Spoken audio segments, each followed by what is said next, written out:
Welcome to S4 entertainment. Telugu చిత్రసీమలో star kids కి ప్రత్యేక స్థానం ఉంటుంది. తండ్రి తాతల పేరు సాయం చేస్తుందని భావించి ఇండస్ట్రీలోకి అడుగుపెట్టిన వారెందరో ఉన్నారు. కానీ నటన ఎంపికల విషయంలో తండ్రుల స్థాయికి చేరుకోవడమే కాకుండా ఓ మోస్తరు గుర్తింపు కూడా తెచ్చుకోలేకపోయిన వారు చాలా మందే ఉన్నారు. వెనకనున్న వారసత్వం సినిమాల్లో సక్సెస్ ను హామీ ఇవ్వదన్న వాస్తవాన్ని ఈ నటులు నిరూపించారు. నెంబర్ 1 దగ్గుబాటి అభిరామ్. పుట్టుకతో వచ్చిన పేరు పని చేయలేదు.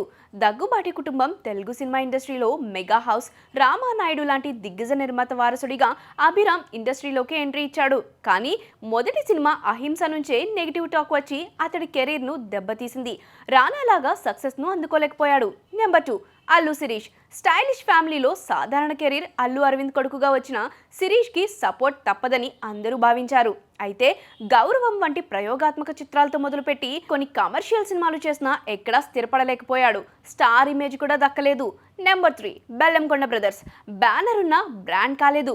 ప్రముఖ నిర్మాత బెల్లంకొండ సురేష్ కుమార్లు, సాయి శ్రీనివాస్, గణేష్లు మంచి లాంచ్తో ముందుకొచ్చిన తమ సినిమాలకు ప్రేక్షాదరణ మార్కెట్ పరంగా పెద్దగా స్పందన రాలేదు. తండ్రి ప్రెస్టేజ్ కాపాడే స్థాయికి వెళ్ళలేకపోయారు. నెంబర్ 4 ఆర్యన్ రాజేష్. తండ్రి ఈవీవి పేరు కూడా పనికిరాలేదు. ఈవీవి సత్యనారాయణ కుమారుడిగా వచ్చిన ఆర్యన్ మంచి అవకాశాలు దక్కించుకున్న తన సోదరుడు అల్లరి నరేష్ వంటి ప్రత్యేకతను చూపలేకపోయాడు. దీంతో తండ్రి డైరెక్షన్లో కూడా చేసిన సినిమాలు ప్రయోజనం లేకుండా పోయాయి. Number 5 Sumanth Ashwin. Fair try కానీ ఫలితం లేకుండా. ఎంఎస్ రాజు తనయుడు సుమంత్ అశ్విన్ మొదటి సినిమా తూనీగా నుండి అతడి కెరీర్ అంతగా వెలుగులు చూడలేదు. కొన్ని రొమాంటిక్ సినిమాలు చేసిన హీరోగా నిలదొక్కుకోలేకపోయాడు. నెంబర్ 6 గౌతమ్ బ్రహ్మానందం. నవ్వించిన తండ్రి, నిలవలేని కొడుకు. బ్రహ్మానందం తనయుడు గౌతమ్ కొన్ని ప్రయోగాత్మక సినిమాలు చేశాడు. కానీ నటనలో పకడ్బందీ లేక సినిమాల ఎంపికలో లోపం వల్ల ఇండస్ట్రీకి దూరం అయ్యాడు. నెంబర్ 7 ఆనంద్ దేవరకొండ. విజయ్ బలం సరిపోలేదు. విజయ్ దేవరకొండ పాపులారిటీ కారణంగా ఆనంద్కి అవకాశాలు వచ్చాయి. దొరసాని, మిడ్ నైట్ రన్ వంటి సినిమాలు చేసినా అతడి నటనపై విమర్శలు వచ్చాయి. కమర్షియల్ స్టాబిలిటీ రాలేదు. నెంబర్ 8 విక్రమ్. ఎంఎస్ నారాయణ కుమారుడు. హాస్యానికే కాదు హీరోకు అవకాశాలుండాలి. ఎంఎస్ నారాయణ తనయుడు అయిన విక్రమ్ కొంతకాలం నటించాడే కానీ ప్రేక్షకులకు గుర్తుండే నటుడిగా నిలవలేదు. నెంబర్ 9 మంచు విష్ణు. మంచు మనస్ఫోర్టికి సరిపోలే స్థిరత్వం లేదు.